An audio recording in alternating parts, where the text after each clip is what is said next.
안녕하세요, 이영재입니다. 한 주 걸러 만나뵙게 돼서 더욱 반갑습니다. 이 더위에 건강 유지 잘 하고 계신지 모르겠습니다.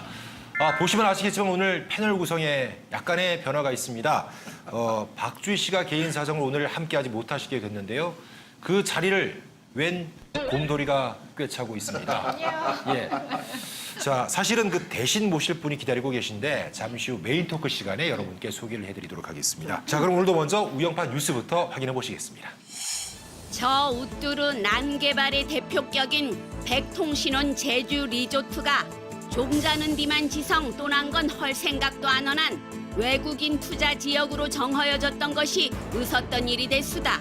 초마가라 세금 혜택은 받고 지역 살리는 일엔 베린책 만책하는 외자 유치 사업들. 험도 허염수다 양. 내년부터 제주에서 전자여행 허가제가 시범적으로 운영될 거란 햄수다. 외국인 관광객들은 제주로 오기 전이 여권 정보형 연락처 같은 개인 정보를 골아준 다음 여행 허가를 받게 되주 말씀.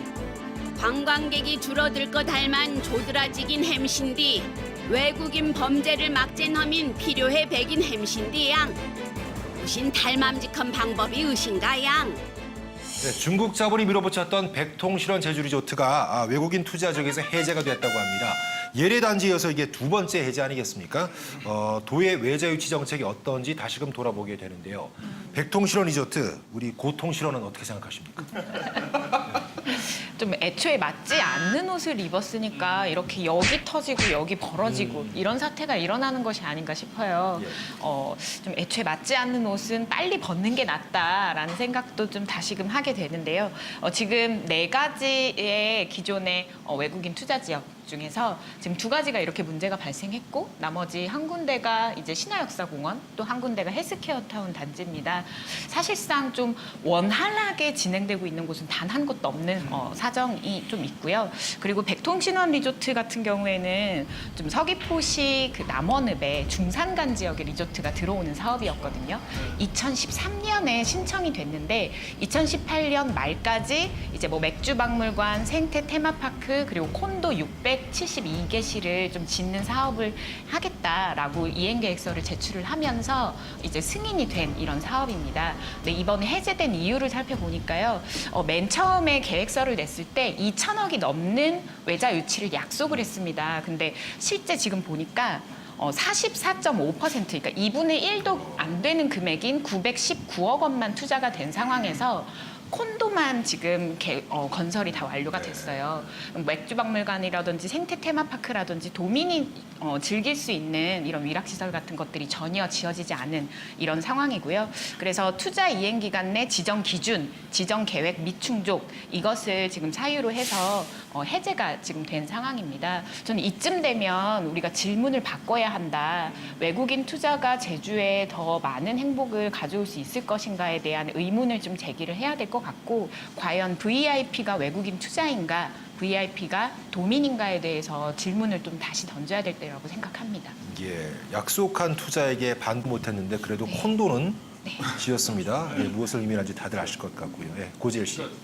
백통신원 이 부지 자체도 원래 처음부터 좀 논란이 많았던 곳이에요. 이게 왜냐하면 원래 이제 54만 한 9천 제곱미터 정도 여기가 원래 이제 미미마을 공동 목장이었는데 이 백통신원 쪽에서 이제 평당 3.3제곱미터당 한 5만 원 선에 매입을 해서 개발을 한 거예요. 근데 여기 지금 지가 굉장히 많이 뛰었을 거고 아마 마을 공동 목장 매각을 결정하신 분들은 지금 어떻게 생각하실지 모르겠는데 또 여기가 또 이제 그 지대 자체가 해발 300m 정도에 위치한 곳이라 가지고 이제 천연 보호 구역하고 이제 직선거리로 한 700m 정도밖에 불과한 곳이라 가지고 사실 승인 단계부터 난개발 논란이 일긴 일었습니다. 그럼에도 불구하고 결국 난개발에도 불구하고 지역 경제를 살리자는 취지에서 인허가를 줬는데 결국 이런 결론이 내려져서 굉장히 아쉬운 부분이 아닐까 싶긴 한데요.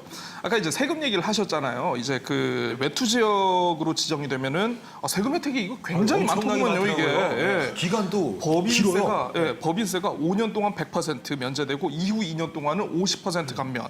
그리고 관세, 개별 소비세, 부가세는 5년 동안 100% 감면. 뿐만 아니라 지방세인 취득세, 소득세도 15년 동안 100% 15년. 예, 감면인데 그래서 제가 궁금했습니다. 그래서 이게 그러면 우리가 흔한 말로 이제 얼마를 여기가 세금을 다시 혜택받은 걸 토해내야 하는가. 해제가 됐으니까 예, 분명히 그렇죠, 토해내야 그렇죠. 되는 예. 게 맞죠. 그래서 이제 제가 이제 방송 전에 이제 그 제주도 관계자분한테 좀 문의를 했어요. 이게 전체적으로 얼마 정도가 될까요? 그래서 했는데 이것도 이제 지방세법에 따라서 이 비밀 네. 지켜줘야 된다는 좀 그런 의무가 있어가지고 이거는 얘기는 할 수 없고 아무튼 환수할 거니까 걱정은 하지 마시라라는 그런 답변을 들었습니다. 하지만 제가 누굽니까? 이 백통신원의 재무제표를 제가 뒤져가지고 재무제표를 뒤져서 여기가 그동안 얼마 정도의 세금을 냈는가를 제가 봤습니다. 2012년 68만 원 냈고요. 2013년 40만 원, 2014년 6만 원.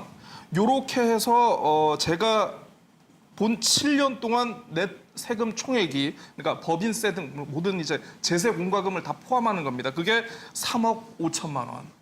개인이 내는 그렇죠. 사대보험이나 여러 가지 세금보다 훨씬 더 낮은 수준이네요. 아니 제가 내는 재산세보다 작아. 특정 연도는 그렇고. 세금이요? 뭐 해볼까 하나? 그러게요. 이게 세금 저 그러면 정도면. 이 백통신원이 그동안 받았던 세제 혜택이 이게 결코 작지 않았다는 것을 아마 당연하죠. 알 수 있는 그런 대목인 것 같고요. 그리고 또 이제 회사 재무제표를 보니까 거기 이제 매출액하고 인건비가 또 나와 있습니다. 그래서 제가 매출액을 보니까 뭐 분양 수익이라든가 숙박 그 시설 대여 수익 해서 그동안 637억 원 정도의 매출을 거뒀는데요. 인건비를 얼마를 쓴 것 같습니까? 직원들을 고용하고 하면서. 직원들이 꽤 이것도 있지 너무 않았을까요? 궁금해지네요. 네. 상시 인력이 아니기 때문에 많이는 안 썼을 것 같긴 한데. 그리고 도민을 고용을 했을 그래서 거잖아요. 도민을 고용하고 그만큼의 네. 효과가 있기 때문에 우리가 이게 인허가가 난 거죠. 그런데요, 놀라지 마십시오. 인건비가 지출된 액수가 47억밖에 안 됩니다. 전체가 예. 몇십억인데요. 그러니까 전체 매출액이 637억 원에 달했는데 인건비가 47억 원, 10분의 1도 안 되고 있습니다. 10분의 1도 안 되네요. 그리고 또 인건비 자체가 2017년을 정점으로 떨어지고 있습니다. 그만큼 직원들이 계속 다니고 있는 게 아니고 그만두고 나가거나 아니면 뭐 내부적으로 이제 급여를 줄였거나 이렇게밖에 입장은 아니라는 이렇게 거죠. 해석할 수밖에 없는 그런 대목이라 가지고 결국 이 백통신원의 조성이 과연 지역 경제에 미치는 효과가 클까? 저는 이 세금 데이터와 이 그 매출과 이 급여 데이터만 가지고도 이거는 우리가 다시 한번 의문을 제기해봐야 된다 이렇게 생각을 합니다. 외국인 투자 지역 외에도 그 외에도 중국 자본이 뭐 중국 등의 자본이 들어와서 하는 개발 사업 중에 비슷한 사업들이 많잖아요. 네. 그런데 표선명 가시리에 하는 뭐 로긴 제주, 예. 뭐 휴양 체류형 복합 단지의 경우도 거의 비슷하잖아요. 거기도 뭐 콘도만 먼저 지어놓고 이후에 2017년 6월부터는 거의 중단된 상태로 있고 거기도 원래 계획했던 이런 뭐 테마파크라든가 거긴 또 블로장산 연수원이던데 그게 뭔지 잘 모르겠지만 뭐 테마파크 뭐 그 연수원 이런 것들이 중단된 상태고 여기 그 무수천 유원지 같은 경우에도 1차 사업만 해놓고 2단계는 진행이 안 되고 있잖아요. 어쨌든 이런 이제 대규모 개발 사업이 진행되다가 중단되면 어쨌든 제주 사회에는 부담으로 작용하는 거잖아요. 이게 예래형도 그렇고, 그러니까 소송으로 하해서 지역 사회에 부담을 주고 있고, 또 뭐 외관도 그렇고, 어쨌든 그런 볼품없는 그런 모습으로 남겨지는 공간들인데요. 이참에 그런 외자 유치의 경우에도 뭐 한쪽에 너무 치우치지 않는 우량한 어떤 외자 유치를 그리고 특정 분야가 아니라 좀 다방면에 걸친 그런 외자 유치 부분에 대해서도 고민해야 될 때가 아닌가 이렇게 싶습니다. 지금까지와는 다른 투자 정책이 필요하겠고요. 어쨌든 뭐 그 세금은 100% 환수가 돼야 할 것 같습니다. 다음 소식 가보겠습니다. 불법 체류자 그리고 외국인 범죄를 줄이기 위해서라고 합니다. 전자여행 허가제. 이르면 내년부터 제주에서 시범 운영을 하고 잘 도입이 되면 2021년부터는 전국으로 확대한다는 계획인데요. 제주도가 처음에 찬성을 한 걸로 기억을 해요. 찬성뿐이 아니고 아예 먼저 도입하자고 했는데 지금은 반대 입장이라고 합니다. 다들 어떻게 생각하시는지 궁금한데 구장 씨 어떻습니까? 전제 여행 허가제는 이제 무사증 외국인이 국내 입국을 할 때 그 예정 시간보다 72시간 전까지 그 전용 홈페이지에 접속해서 여권 정보하고 본국의 거주지 그리고 숙소 그리고 연락처, 경비 등을 입력해서 사전 여행 허가를 받는 제도잖아요. 이게 결국엔 불법 체류자와 연결되는 문제 같아요. 최근에 그 애월에 있는 어떤 단독 주택에 여기 합동 단속반이 이제 단속을 해보니까 단독 주택 하나를 빌려서 30명의 불법 체류자들이 이제 집단으로 거주하고 있었는데 그중에 21명은 남자고 9명 여자였거든요. 물론 불법 체류자의 문제를 좀 인도적인 관점에서 보면 이게 제주 지역에 있어 고용해서 이제 돈 벌고 이런 부분인데 결국에는 좀 양적인 문제 같아요. 너무 양적으로 너무 많다 보니까 이걸 제어해야 되는 측면이 있다. 그런 관점에서 보면 물론 이게 비자와 연결되는 건 아니지만 여행 허가를 함으로써 어느 정도는 제어하는 역할을 할 수 있지 않을까 해서 도입에 좀 찬성하는 입장입니다. 뭐 아마 다들 아실 겁니다. 이제 2016년에 있었던 그 성당 여신도 그 살인 사건, 그 중국인이 무사증으로 이제 제주에 입국을 한 그런 남성이었지 않습니까? 그 이후로 아마 이 논란이 많이 불이 붙었던 것 같은데 사실 모두가 지금 제주 관광의 양적 성장은 이제 충분히 됐으니까 우리가 이제는 질적 성장을 얘기하는 그런 시기가 됐거든요. 과연 질적 성장을 얘기하는 시기에 무사증이 지금과 같은 형태로 계속 유효해야 하는 거에선 분명히 고민의 여지가 있다는 겁니다. 그리고 또 뭐냐 하면 무사증을 하고 있더라도 우리가 이게 100% 완전한 무사증인가? 아니에요. 이란 같은 국가, 또 이제 작년에 아마 다들 느끼셨을 겁니다만 예멘 같은 국가, 갑자기 뭔가 현지 정세 상황이 불안하거나 뭐가 있으면은 무사증 국가에서 또 배제를 시켜버리는. 그러니까 사실 무사증 국가에서 특정 국가를 배제한다는 것 자체가 어떻게 보면 우리가 어떤 선택적인 무사증 제도, 제한적인 무사증 제도를 쓸 거면은 차라리 ETA를 도입을 하는 게 이게 차라리 관광의 질을 높이거나 좀 이런 어떤 그 도민들의 안전 체감을 느끼기에는 차라리 이게 나은 제도가 아닌가 저는 그렇게 생각합니다. 그러니까 지금 도의 입장은 비자는 아니지만 사전에 절차를 거쳐야 되고 하기 때문에 번거로운 게 사실이다. 따라서 무비자 때문에 많이 왔는데 이 제도가 도입되면은 그만큼 안 올 수가 있다. 또 이런 입장인 것 같더라고요. 은영 씨는 어떻게 생각하세요? 작년 기준으로 해외에서 이 무사증을 통해서 들어온 외국인 관광객들이, 그러니까 외국인 관광객 122만 명 중에서 한 45% 수준, 그러니까 60만 명이 좀 되지 않는 수준이 이 무사증 제도로 이제 출입을 했더라고요. 사실상 지금 제주가 내국인 관광객 위주로 관광 산업이 좀 재편이 돼 있고 1,500만 명의 관광객 중에 이 일부의 관광객이 과연 전체 여행 우리 그 제주 경제 구조에 얼만큼 큰 영향을 미칠 것인가. 지금 제주에서 이야기하는 이 여행 그리고 경제 발전 부분에 대한 논리는 조금 근거가 좀 빈약하긴 한 것 같고요. 단순히 무사증 하나뿐이 아니라 지금 보면 미등록 외국인 노동자의 상승 추이가 2013년에 미등록 외국인 노동자, 불법 체류자 뭐 이런 분들이 1,285명이었거든요. 근데 14년에는 2,154명, 2015년에는 4,913명 갑자기 급증을 하기 시작해서요.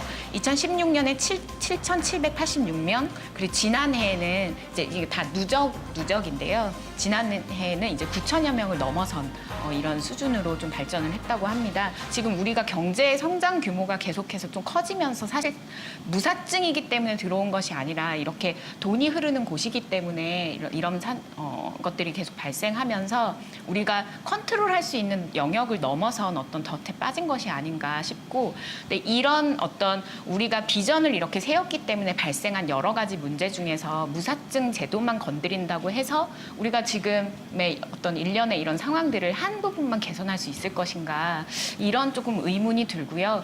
사실 이 그 허가제 같은 경우에는 뭐 법무부에서도 밝히셨다시피 사실상 체류자들을 근절을 하고 어떤 난민에 대한 장벽을 하나 더 치는 거거든요. 결국엔 외국인을 차별한다라는 그러한 기조로도 좀 보이는데, 여기에 대해서도 우리가 난민을 한번 겪었던 제주에서 국가에 요구해야 될 것이 어떤 것인가에 대해서 좀 고민이, 저는 이 부분에 대해서는 정말 도의회와 함께 좀 길게 고민을 해야 된다고 좀 생각을 하고 있습니다. 법무부에서 올해 그 출입국 관리법을 개정해서 내년부터 실시할 계획이다 이렇게 밝히고는 있는데, 그 캐나다 사례를 보니까 캐나다도 이제 그 도입을 2016년인가 도입을 할 때 이게 사전에 충분한 홍보가 잘 안 됐던 상태에서 이게 추진을 하다 보니까 많은 혼란이 왔다는 거거든요. 이게 만약에 추진을 한다 하더라도 그런 부분에 대해서는 충분한 홍보가 이루어진 다음에 아마 해야 되지 않을까 그런 싶습니다. 자, 두 번째 우영파 뉴스까지 함께 하셨고요. 계속해서 오늘의 메인 토크로 넘어가겠습니다.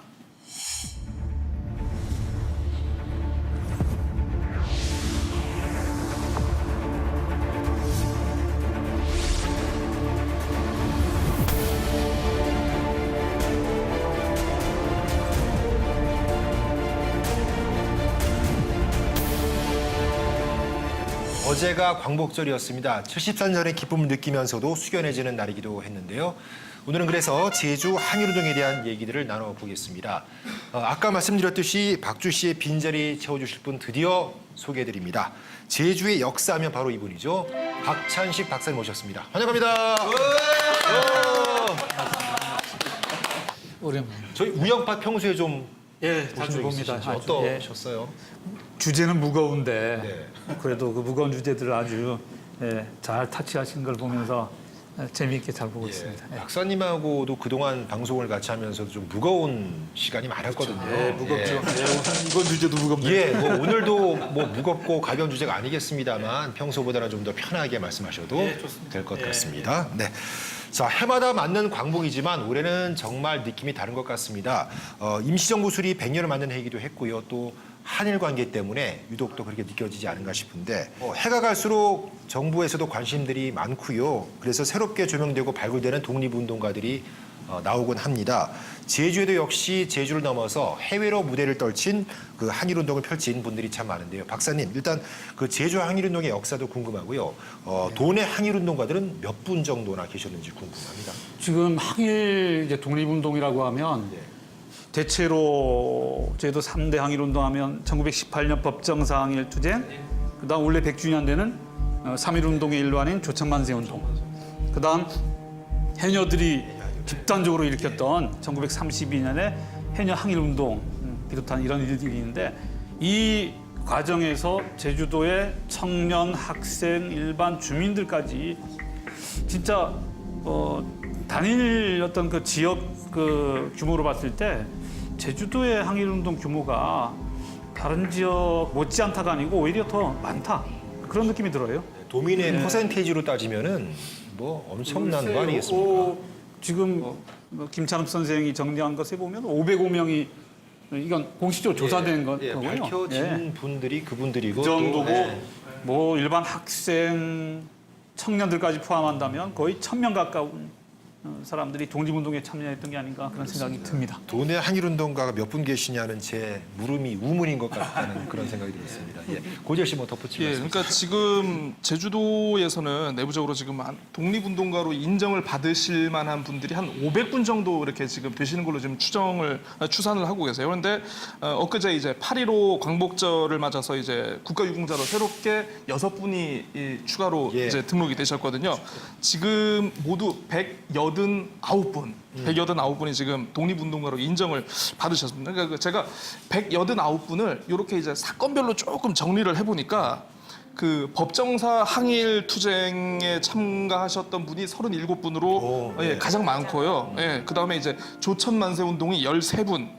그리고 이제 혁우동맹이라는 그런 사건이 있어요. 거기 10명, 전국적인 3.1운동에 함께 동참을 하셨던 제주 출신 인사가 8명, 그리고 해녀 항일 운동이 한 5분 정도 이렇게 지금 계신데 그 성산읍 시흥리에 강태선 선생님이라는 분이 이제 지금 생존해 계신 유일한 이 독립운동가시기도 합니다.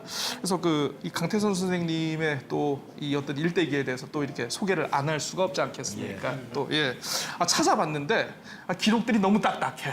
이 기록만 봐가지고 무슨 내용인지 모르겠어. 예. 그래서 제가 고민 끝에 그냥 또 서치를 제가 또 잘합니다. 또 역시 풀어주는 남자. 서치를 해보니까 성산읍 시흥리에 태어나서 이렇게 조금 10대를 보내다가 작은아버지가 살고 계신 일본 오사카로 이제 건너가셨습니다. 그래서 전문학교에 진학을 하기 위해서 갔는데 말 그대로 이제 주경야독, 아침에는 신문 배달하고 나중에는 이제 전문학교 입학을 위해서 공부를 하는데 역시 일본이다 보니까 이게 학교 들어가는 것도 쉽지가 않습니다. 온갖 차별을 받았던 모양입니다. 그 와중에 이분의 눈을 번쩍 뜨이게 한 이 아주 중요한 책이 하나 있습니다. 책이요? 이 중화민국의 순원. 순원의 그 삼민주의와 관련된 책을 읽고 이분이 각성을 하신 거예요.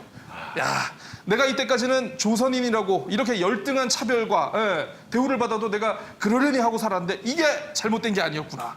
각성을 하시고 또 이 와중에 춘원 이광수의 또 이제 변절 소식을 들으면서 이 내부적으로 이제 엄청난 이제 이 복잡한 변화를 일으켜서 야, 내가 이렇게 살면 안 되겠구나 해서 일본에서 그 오사카에서 주변에서 같이 이제 한국에서 건너온 친구들을 규합을 해서 뭔가 이렇게 그 반일 항쟁을 내부에서 한번 우리가 해보려고 하는데 또 이때가 또 얼마나 엄혹한 시기입니까?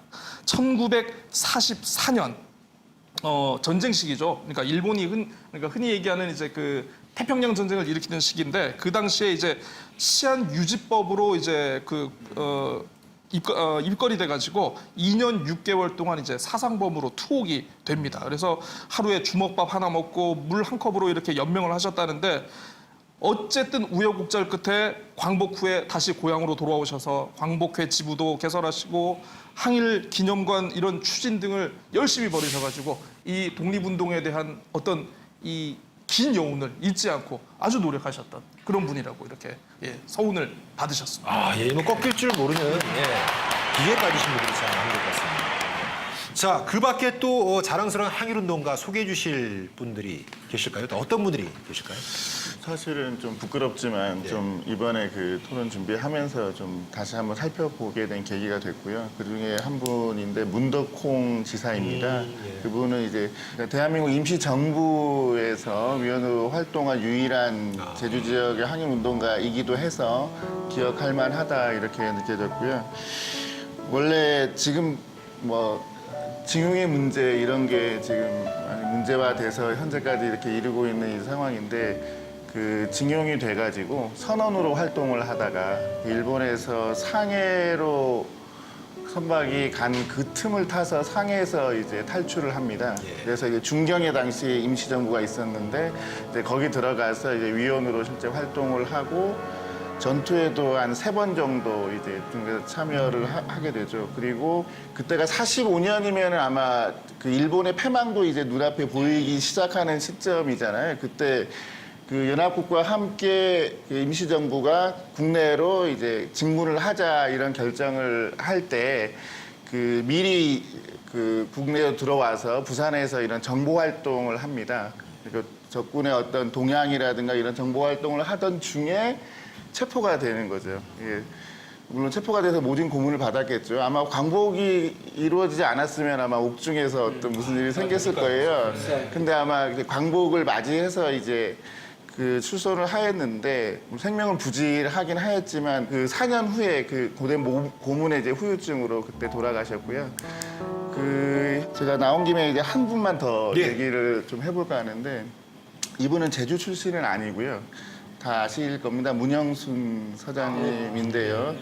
물론 이제 제주 출신이 아니고 평남의 출신이고 사삼의 그 공간에서의 쉰들러 리스트 하면 이제 문영순 서장님이 얘기를 많이 하잖아요. 그때 당시에 모술포 서장 대리를 할 때 그때 당시 아마 좌익의 총책이 그 체포되면서 명부가 이제 압수가 되는데 거기 명단에 이제 한 100명의 이제 명단이 들어있는 거죠. 그 부분에 대해서 이제 그런데 그분들은 이제 생사의 기로에 섰을 때 이제 경찰에 협조한다는 그 하나 정도만으로 이제 자수하고 선처를 해주는 역할을 그런 부분을 했고 이후에는 또 성산 서장에 부임했을 때는 그때는 그 예비검소 당시에도 이제 부당함으로 불이행이라는 두 번 다 그랬지만 부당함으로 불이행 이런 기계가 굉장히 높았던 분이죠. 멋있어요.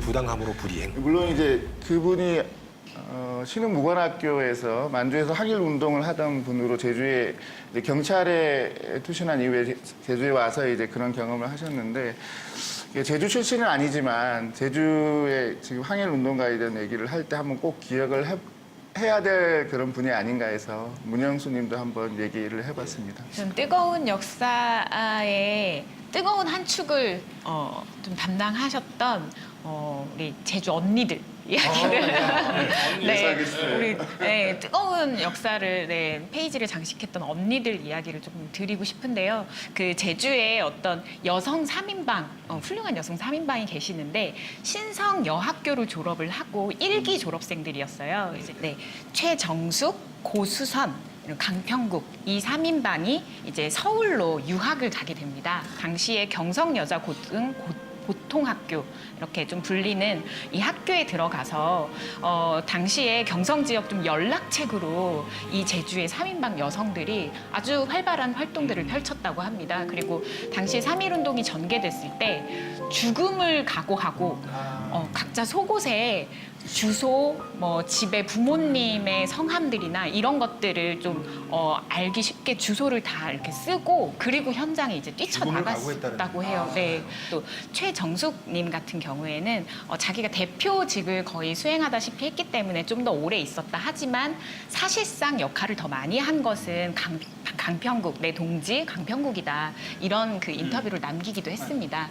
이 세 분 중에 두 분은 그 3.1 운동 바로 직후에 있었던 졸업식에서 나는 졸업식에서 일본 국가를 절대 따라 부를 수 없다라고 해서 졸업식에도 참여하지 않고 바로 이제 고향으로 내려오게 됩니다. 그래서 고향에서 졸업장과 교사 부임증 이런 것들을 받게 되는데 그리고 그 강평국 언니 같은 경우에는 대정읍에서 이제 그 보통학교의 교사로 좀 부임을 하게 되는데요. 몇 년 있다가 바로 일본으로 좀 가게 됩니다. 그리고 일본으로 가서도 일본에서의 비밀 결사 활동들을 좀 하면서 더욱 적극적인 항일 운동을 좀 시작을 하게 되는데요. 이제 동경 조선 여자 청명 동맹 초대 집행위원장을 했습니다. 조직을 꾸린 거죠. 네, 그리고 신간회 동경지회 부인부 책임자를 맡아서 적극적으로 활동을 하다가 좀 아까 말씀하신 엄혹한 시기에 여러 가지 좀 고초를 겪다가 강평국님 같은 경우에는 지병을 얻게 돼요.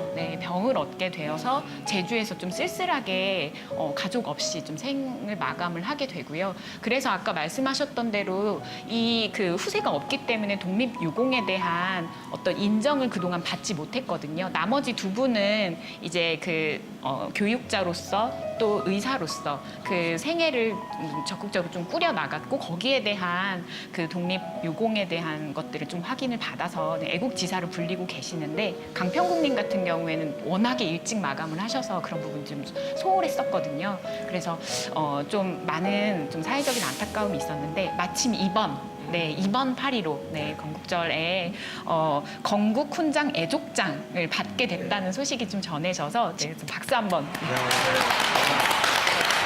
한마디로 멋있는 여성 삼총사인 것 같아요. 고은영 씨께서 여성 독립운동가들 얘기를 쭉 하셨는데 되게 생생하게 들리고 언니 하셨잖아요. 동시대에 살았더라면 정말 언니 하면서 친하게 지내면서 독립운동을 같이 했을 것 같은 그런 느낌이 듭니다. 네. 자, 저희들이 좀 많이 소개해드렸는데 이외에 또 소개해 주실 독립운동가가 더 계시다면. 저는요, 많은 사람들 준비하긴 했었는데 바로 엊그제 6분 이제 독립유공자들 다들 추서되셨는데 그 가운데 배두봉, 이 배창아로 돼 있죠. 예. 배창아 맞아요. 이름이 이건 다르더라고요. 후적상 이름이고 원래 활동할 땐 배두봉이라 그랬어요. 그다음에 김태근, 그다음 현호옥 이 세 분은 사삼하고 다 관련이 있어요. 해방 후에. 김한정 이분도 아마 해방 직후에 여기서 이제 그 사회운동, 청년운동을 거의 제주도에서 주도하는 핵심 멤버였어요. 근데 이분은 46년도에 저쪽에 그 남해안 쪽으로 배 타고 가다가 배가 침몰해서 일찍 돌아가셔 버립니다. 근데 이분이 일제 때 활동 그 이력이 너무 화려해요. 근데 해방 후에 좀 사회주의적인 활동을 했다. 그리고 일제 때 운동 자체가 사회주의 성향이다라고 해서 계속 안 됐던 분입니다. 그래서 핵심적인 인사가 이번에 늦게나마 됐고 작년에 저는 제주도 항일 독립운동 그 수많은 분들 가운데 김시범이란 분이 어찌 보면 최고 원조격인 분이거든요. 조천 만세 운동에서 이분하고 그 조카인 김장환 두 분이 거의 조천 만세 운동 촉발시킨 분인데 김시범도 4.3 때문에 계속 안 됐다가 작년 광복절 됐고요.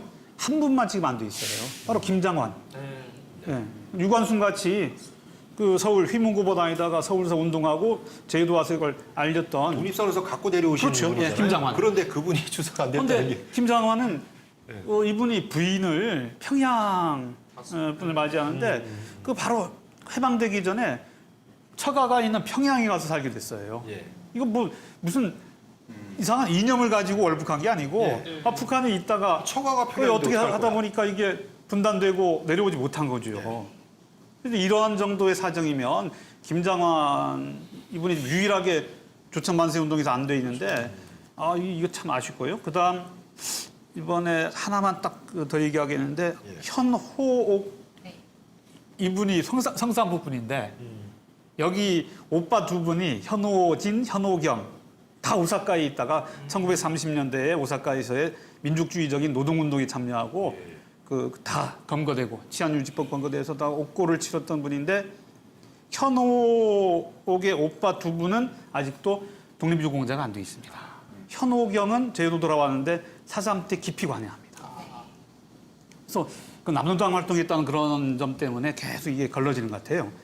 현호경 이분의 그 독립운동 이력과 해방 후에 그런 활동이 상당히 폭이 넓은 분이거든요. 근데 현호옥은 이번에 됐어요. 예. 참 다행인 게 이번에 독립유공자가 됐다고 하니까 그래서 이런 그 좀 뭉클한 느낌이 들고 그 오빠들 생각도 나고요.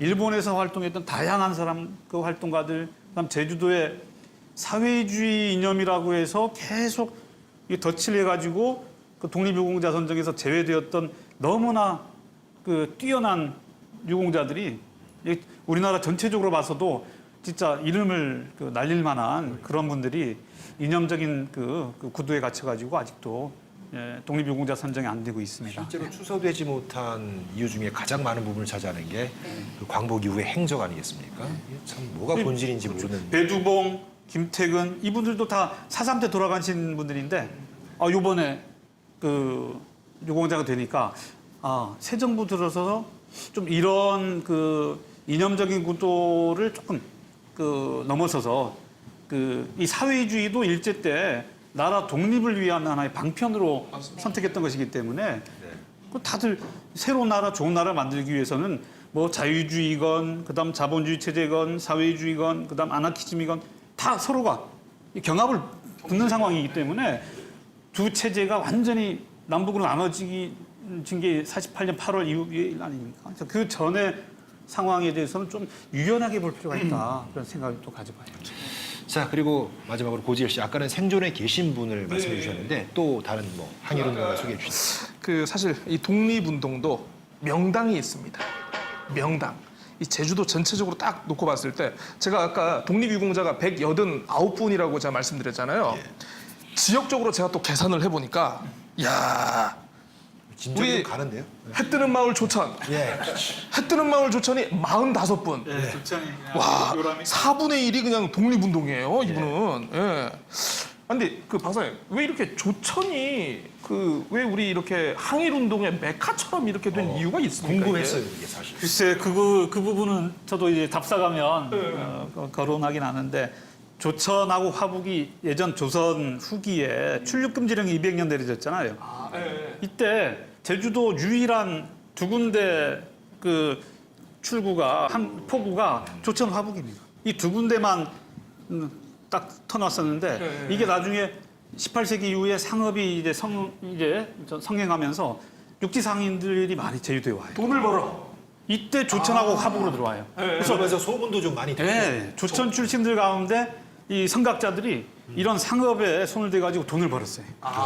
그리고는 돈을 벌면 어떻게 됩니까? 아무래도 돈을 벌면 그 써야죠. 자기 자식들 좀 더 좋은 데로 교육을 시키려고 그러잖아요. 공부시키고. 그래서 구한말 일제강점기 때 서울이든 일본이든 유학을 많이 보냈어요. 그래서 조천 출신의 특히 조천 김씨가 아주 유명한데 조천 김씨. 예, 거기가 상업에 일찍 손을 대가지고 아주 가문을 일으켰던 집안입니다. 그래서 집안에 인텔리 엘리트들이 많이 나온 거예요. 이 사람들이 일본 가서 공부한 게 물론 여러 가지 공부도 하겠지만 일본이 1920년대에는 군부가 집권하기 전이거든요. 그 전쟁 일으키기 전에 1920년대는 다이쇼 데모크라시라고 해서 의회 민주주의가 꽃을 피웠던 때입니다. 그런 때입니다. 그래서 자유주의, 아나키즘, 뭐 사회주의, 신사상이 그냥 막 물결치던 때예요. 이때 조천 출신의 이 청년들이 학생들이 가서 그런 신사상에 딱 익숙해지는데 제주도에 가장 적합한 건 뭔가? 봤더니 무정부주의가 가장 좋아요. 네. 그 아나키즘이 네. 아주 소공동체 중심의 그 소비주화 운동이랄까 이 제도 가장 맞는데 아나키즘은 조직력이 약해요. 그럼 자유주의 자본주의냐 소위 사회주의냐 제주도에는 사회주의가 맞다라고 생각합니다. 사회주의가 어쨌거나 좀 열악한 조건에 있는 그 노동자, 농민, 기층 민중들을 좀 기반으로 한 그런 이념이기 때문에 그 풍토에 맞아가지고 이 조천 출신의 에리트들이 많이 이런 그런 이념을 가지고 독립운동을 했던 거죠. 설명이었습니다. 야, 모르겠어요. 이거 아니, 저 맞는지 모르겠어요. 앞으로도 종종 더 나오셔야 될 것 같으세요? 저는 역사만. 재판 기록을 보니까 실제로 김시범 선생님의 직업이 자파상이라고 돼 있거든요. 상업의 손. 예, 자파상이라는 거 보니까 그 박사님 얘기하신 대로 뭔가 이제 포구에서 뭔가 이제 조금 이렇게 상업을 통해 가지고 뭔가 부도 축적하시고 좀 요러신 분인 것 같은데 이분 집안이 아까도 이제 그 조천 김 씨 말씀하셨는데 장난이 아니더구만요. 야 이분은요 8촌 형제가 모두 독립운동가. 독립운동의 어벤져스. 와. 김시은, 김시곤, 김시성, 김시용, 김명식, 김시황, 김시측 그리고 지난해 김시범 선생님까지 8촌이 다 독립운동을 하셨으니까 우리 보면은 우리 전국적인 독립운동을 봤을 때 우당 이회영 선생이 형제가 다 독립운동을 했고 그 많은 자기 재산을 팔아서 군자금을 대고 아니 똑같은 분이에요 이게. 형이 무서워서 그런 거 아닌가요? 그랬을 수도 있겠네요. 이런 사람 할수 있어요. 아니 그러니까 딱 보면 휘문고등학교 그러니까 당시 이름이 휘문고보 휘문고보더라고요. 그러니까 거기 4학년에 재학 중이던 김장환 선생이 3.1운동이 이제 서울에서 터지고 하니까 이제 그 총독부에서 학교 휴교령을 다 내려버렸대요. 학교 휴교령을 내려는 상태에서 어떻게 하겠습니까? 또 이제 태극기와 이제 독립선언문을 가지고 고향 제주로 내려와서 마침 제주에서 뭔가 뜻있는 활동을 준비하고 있었던 이 숙부입니까 백부입니까? 네, 숙부인 이제 김시범 선생님과 함께 거사를 논의를 합니다.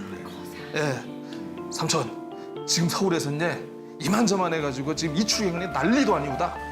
우리도 회사 될 거 아니올까? 드라마 보는 이거는 저의 작가적 상상력입니다. 작가적 상상력. 삼촌력을 해주세요. 삼촌력을. 작가적 상상력.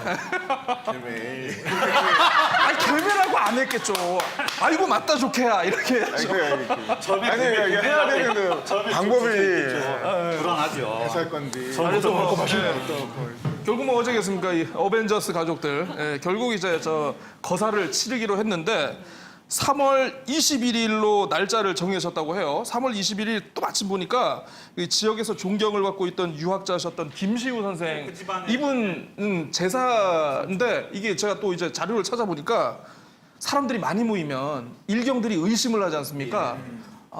지금 어디 가는가 하면서 쉽게 머리 감수다 이렇게 하면 뭔가 이 움직이는 거에 대한 어떤 조직적인 운동에 대한 의심을 덜 받을 수 있으니까 3월 21일을 일부러 거사일로 정해가지고 그날 거사를 했다고 합니다. 그래서 이제 독립선언문을 이제 김시범 선생님께서 낭독을 하시고 그리고 그 조카이신 이제 김장환 선생님께서 이제 그 만세 대한독립 만세 3창을 외치셨다고 하는데 뭐 역시나 이렇게 또 거사가 치러지니까 또 일경들이 와서 또 이제 항상 그렇듯 이제 주동자들을 또 이제 체포해서 가지 않겠습니까? 네. 이제 아무튼 이렇게 해서 잡혔는데 그 다음 날이면 또 다음 날 이제 그 함께 거사를 치르기도 했던 이 14명 아까 독미회라고 하셨는데 독미회에 남은 분들이 또 모이셔가지고 거사를 치렀고 또 그 다음 날 또 그 다음 날 해가지고 그러니까 이거는 또 앞서서 가리니 산자여 따르라 마치 이 노래 한 대목이 생각나듯 4일 동안 4번 연속으로 이렇게 진행이 됐더라고요. 그래서 보니까 이제 어쨌든 이게 4번의 시위, 4번 동안 뭐 대한독립 만세 이게 뭐 대단한 건가 이렇게 생각을 했었어요. 저도 솔직히 말씀드리면 그렇게 했었는데 아이고 이게 또 그렇지 않다고만요. 이게 이 이후에 그 서귀포 해상 만세 시위, 삼매복 만세 시위 전국적으로 우리 조선이 이런 상황이 됐으니 도민들도 국민의 한 사람으로서 이제 분연히 일어서라라는 어떤 이 신호탄이 되어버린 그 운동이 바로 이 조천 만세 운동이더라고요. 그래서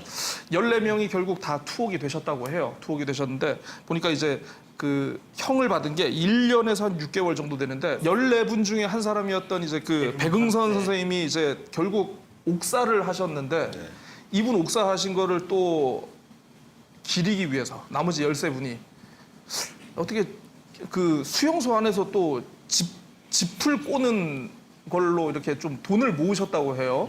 이걸 가지고 나중에 이분 비석을 세우시고. 근데 이게 1987년이야 이 비석이 발견이 됐다고 하더라고요. 그래서 아무튼 굉장히 이 이후에도 여러 그 농민운동도 하시고 조합운동도 하시고 많은 걸 하시고 실제로 이제 해방 이후에는 조천면장도 역임하시고 권준희하고 이렇게 좀 전천면 위원장도 역임을 하셨는데 아까 말씀하셨듯이만 이제 이 4.3의 광풍에 휘말려 가지고 이 부인분하고 이렇게 의문의 죽음을 당하셨다고 합니다. 그래서 이게 겨우겨우 지난해에야 이렇게 참 제대로 온 대우를 이제 우리가 국가가 해드릴 수 있는 그런 상황이 됐던 것 같습니다. 알겠습니다. 와 정말 그 제주의 독립운동이 자랑스러워지지 않을 수가 없습니다. 박사님 뭐 이외에도 알려지지 않는 사건과 주목할 항일운동가 있을 텐데요. 그밖에 주목할 것들은 어떤 것들이 있을까요? 지금 조금 그 아쉬운 게 그 일본에 그렇게 사람들이 많이 갔어요. 1923년도에 제주도 도일주에서 그 배가 500명 정도 태워가지고 시모노세키 거쳐서 오사카로 들어갔거든요.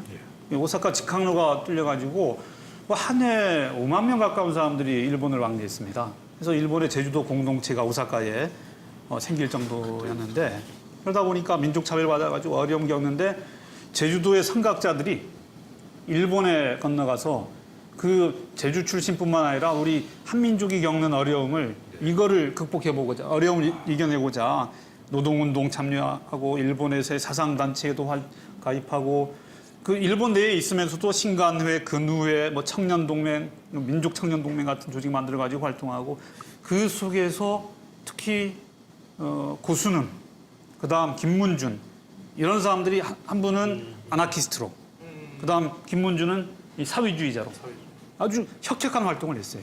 그리고 이분들이 자주 운항운동을 펼치는데 대단히 독특합니다. 하도 일본 배가 아까 그 운항 노선에 너무 비싸게 배싹을 받으니까 군대환이라고 유명하잖아요. 기미가유마루.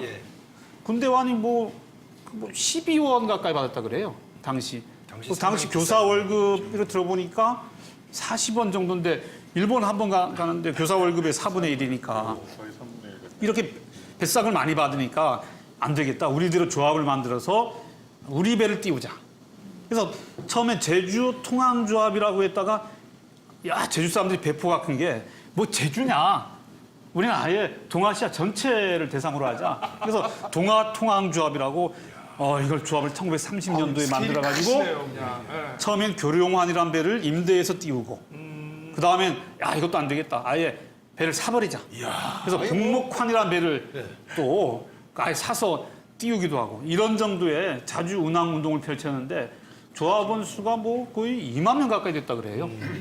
근데 아쉽긴 하지만 이게 자주 운항 운동이 이제 쭉 지속되지 못했지만 저는 이와 같은 일제 강점기의 자주 운항 운동이 저는 이 한민족의 독립 운동과 더불어 제주 공동체의 어떤 자치적인 그 움직임 이것도 저는 하나의 독립운동의 그 유형에 넣고 보고 싶어요. 아니 박사님 항공요금이 너무 비싸 안 되겠다.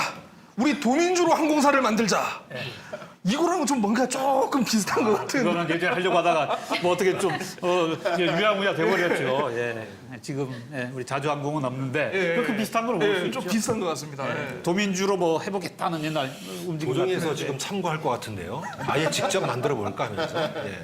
그걸로 또 넘어가는 것 같습니다. 자, 여러분 그리고 여러 사건을 말씀해 주셨는데 아직도 빛을 보지 못한 이름들이 훨씬 더 많을 거라는 생각이 됩니다. 이분들을 제대로 찾아내고 예우하는 게 진정한 의미의 광복이 아닐까 싶기도 하고요. 자, 시간이 다 돼가는데요. 관련해서 앞으로의 바람 그리고 과제가 남아있다면 어떤 것들이 있을지 한 번씩 들어보면서 시간 마치도록 하겠습니다. 우리가 흔히 친일을 하면 3대가 흥하고 독립운동을 하면 3대가 망한다라고 하지 않습니까? 국가가 가장 어려울 때 뛰어든 정말 그 국민들에게, 백성들에게 제대로 된 어떤 원호, 어떤 평가, 배상을 해주지 않으면 이 나라라는 시스템이 참 문제가 많다라고 이렇게 생각이 되거든요. 뭐 다행히도 이제 이거에 대해서 이제 뭐 좀 독립유공 생활 지원 수당이 신설되고 이렇게 한다고는 합니다만 이런 걸 좀 앞으로 좀 더 확대해가지고 독립우선을 하셨던 분들의 후손들이 좀 경제적인 어려움 없이 좀 이렇게 잘 살 수 있는 좀 그런 제도적 기반이 마련됐으면 좋겠습니다. 아직도 끝나지 않은 우리의 그 과거라는 걸 다시 좀 느끼게 되고 그 사실 이 심의 기준이나 이런 부분들은 마련은 돼 있지만 이런 걸 입증하는 부분들이 좀 난관이 있는 것 같아요. 그래서 아마 우리 숨어 있는 영웅들이 참 많을 거라는 생각도 해보고요. 과거를 잊을 수는 없지만 앞으로 미래, 그 현재와 미래의 그 일본과 그 한국의 공존의 방식이 어떠한 것일까에 대해서도 한번 좀 진지하게 좀 성찰도 할 수 있는 그런 시간과 기회가 좀 됐으면 하는 생각도 한번 해보겠습니다. 저는 일단 좀 부끄럽다는 말씀을 안 해드릴 수가 없죠. 이 선배들이 보기에 100년 지났는데 지금 뭔 꼬라지냐. 무덤에 묻혀 계신 이 진짜 독립운동했던 그 선열들이 울고 계실 것 같아요. 남북 분단은 지금 해방 후에 지금 70년 가까운 세월 흘렀는데 평화 통일의 길이 이렇게 어려운가. 저는 항일운동가들은 그냥 그 독립국가를 쟁취하기 위한 그런 피를 흘리는 그 싸움을 했는데 지금 우리는 너무 안일하게 지내는 게 아닌가 그런 느낌이 들고요. 하나 덧붙여가지고 이번에 강평국 선생이 그래도 신성학원 동문회에서 유가족이 없어가지고 안타깝게 근데 동문회에서 이제 올렸잖아요. 그래서 됐는데 유가족이 없는 분들 내지는 참 유가족 찾기가 어려워요. 지난 4월 달에 시민단체 18개 단체들이 모여서 그 미서운자 추진을 위한 발굴서운 추천위원회를 발족했는데 이런 단체 중심으로 해서라도 그 신청해서 좀 명예로운 그런 독립유공자 추사가 이루어질 수 있게끔 좀 여러 군데서 좀 도움을 언론에서도 많이 좀 도움을 줬으면 좋겠다는 그런 기대를 가지고 봅니다. 이제라도 많은 분들이 그런 분들을 찾기 위해서 뭉쳤다는 게 또 커다란 의미가 아닐까 싶습니다. 자, 시간이 다 됐는데요. 박사님 오늘 함께 해보시니까 어떠셨어요? 이 광복절 맞이하면서 그래도 원래 3.1운동 100주년과 더불어 이런 뜻깊은 자리에 제가 초대된 것 같아서 상당히 기분 좋고요. 하고 좀 젊어져서 좋아요. 저도 지금 앞으로 많이 더 젊어지실 것 같습니다. 수고하셨다고 박수 부탁드립니다. 자, 한일의 역사, 우리가 잊지 말아야 할 기억의 역사라는 것을 가슴에 새기면서 오늘 시간 마치도록 하겠습니다. 오늘은 저 9월을 특별한 날이잖아요. 좀 다르게 보도록 하겠습니다. 자, 대한독립 만세! 이명박 만세! 만세! 만세! 하자 그랬고 내가 생각해.